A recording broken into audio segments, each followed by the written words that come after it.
What up and welcome. What up and welcome. Welcome to the first ever DANSPLAINING After Dark. DANSPLAINING Raw. DANSPLAINING Premium behind the paywall. Now that I've IPO'd initial Patreon offering, I'm going to start doing uncut, unfiltered, unpolished sort of proto episodes, especially when it comes to topical, currently happening news cycles, because it would be nice to be able to address developing news stories quickly so that the show could sort of serve the utility of sussing out the truth about issues around which there's a lot of misinformation or disinformation, whatever the difference is. So you can be pithy and on the right side of history around the water cooler. Unfortunately, the approach I usually take is something happens in the news, I spend about a week manically reacting to and thinking about it. Maybe I'll get a couple Instagram stories out, like, "You're all being propagandized too!" But then to turn around a coherent DANSPLAINING episode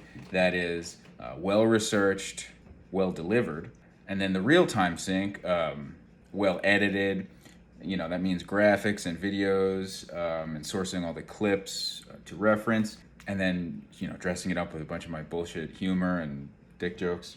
Ends up taking a long time, and by the time an episode is ready to go, both myself and the collective news cycle has moved on. Right now I want to talk about Cuba. Cuba's what's going on, but it's occurred to me that if I try to do a DANSPLAINING episode about Cuba, by the time it's done, the news cycle will likely have moved on. And this would not be the first time something like that's happened. Last year, I set out to do an episode about Bolivia.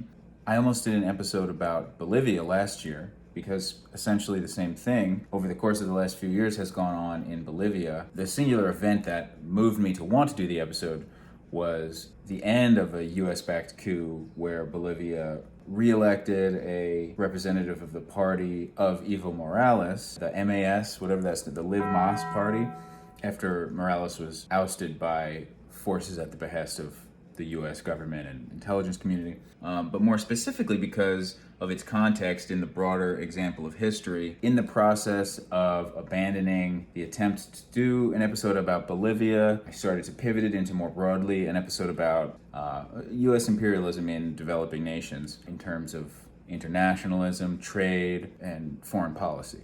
So for that reason, I've decided when I'm making the decision of what subjects to pursue in an episode, I want to err toward more evergreen stories, things that aren't endemic to a specific point in time or news cycle. So, for example, right now, I'm going to talk a little bit about Cuba. There are AstroTurf protests and demonstrations going on, largely by Cuban Americans in Miami, and this has to be understood in the context of a very large CIA presence in Miami, as a result of years of bizarre US-Cuban relations in the context of a broader post-Cold War, post-McCarthy era anti-communist media bent. I've seen a lot of intentionally misleading infographics. Fucking infographics. Don't ever read an infographic, honestly. I've seen one infographic in particular going around. It's like the color of my shirt, actually. And it says, if you're not Cuban, I beg you to share this. And I see plenty of good, nice, well-intentioned people spreading it around. And this is a deliberate tactic of propaganda. It's a deliberate tactic of social media age propaganda that preys upon good-intentioned people who maybe don't know a ton about an issue, but know that something's happening and want to help in some way, or use their platform in some way, or maybe just seem like they know, seem like they're political. But I give them the benefit of the doubt. It's well-intentioned. And the first couple slides are innocuous, getting you up to speed on the history of the issue, or the broad strokes of what's going on. And then usually 3 or 4 slides in, it's a dubious, bad faith muddying of the waters of the issue. I saw the same point-for-point infographic tactic coming out in regards to the issue of Israel and Palestine. In the case of the Cuba one, at this point, political literacy has elevated to the point that most people understand to a degree what sanctions and embargo is, and the U.S. loves to do it. And so it pays lip service to that issue, but then it invites you to consider the question, are sanctions and embargo really responsible for Cuba's problems? And then heavily leans on, I think it pretty much just outright says, no, actually it's because of Cuba's communist dictator leadership and government. And this one's very simple.